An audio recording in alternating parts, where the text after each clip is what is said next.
Hey, I hope you guys have been having a great Sukkot. Those of you that have been doing it this season, many of us are kind of wrapping this thing up, and lessons learned from Sukkot. I think it's good to reflect and evaluate what went well and what could be improved on, especially like in your operations and how you do things, but as well as, what did the Father speak to you, because this is a time we set aside and meet with Him and meet with family. And I'm kind of curious, what did you learn from this Sukkot? So if you don't mind answering me with a video or text in the comments what you learned. For me, this is the first Sukkot that I really went the distance on it. A lot of times I've just done like a night or two in the tent, but I went almost every night except for this last night. And for my work, I had been having to arrive at work 6:30 a.m. and I was wore out, and I had to sleep in my regular bed last night. And so judge me if you will, but that's where I'm at on it. But what did I learn? Well, it's always one of those things where it helps us reconnect with the things that matter most: our family, our friends, and our God, our Maker. And that's what it's about. It's about tabernacling and living with our families, and the together time and the game time and the meal time.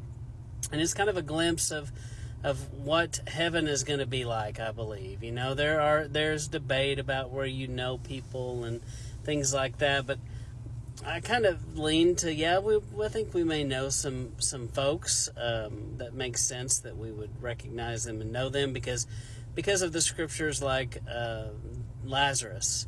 And so there seems to be some recognition of people that he once knew. So the rich man and Lazarus. Sorry for that clarification, but it kind of gives us a glimpse of what heaven is going to be like when we're around our friends, our family, our loved ones, brothers and sisters that are the same as family. We're all in this family together, but it will be an opportunity to fellowship and visit, and feel like eating is going to be a part of heaven. And another thing about Sukkot, time kind of suspends, and you just feel like you've got more time, and it just helps you get your life in perspective. It helps you realize that we live on this planet, and I kept thinking all week about the old hymn, "This world is not my home, I'm just a passing through. My treasures are laid up somewhere beyond the blue." That's what it helps point me to, is it helps me ground to the kingdom.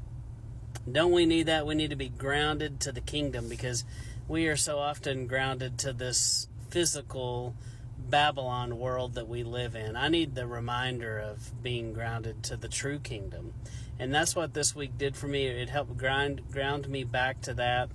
And also, the whole thing of there's going to be some adversity. There are going to be some things to overcome. There are going to be some, it's not going to be super easy, and you sleep in the elements, and, sometimes it's cold, sometimes it's hot, sometimes the wind blows. There's all these variables, but you have to learn to just go with it and not sit there and complain about it. And it also helps you put perspective on one day there's going to be this greater exodus, and we may be asked to walk away from our properties, our homes, land, beautiful locations that you may have and be blessed by and blessed with and have worked hard to obtain, and or your family has worked hard to obtain, and we may be asked to walk away from it and go tent. But those are hard things, when you really think about it. And some of us are going to have a hard time leaving those things. And, it may be a little bit of kind of Lot's wife situation. But But I pray that by doing Sukkot, that you and I can break free from the material possessions, from the stuff, and be able to walk in our true inheritance. So that's kind of what Sukkot meant to me this year. I'm curious, what does it mean to you? What did you learn out of it? Please share that with me. I'd love to hear what the Father did for you, with you, is working in your life, and what He's been speaking into your life. So, shalom, and I'll catch you later.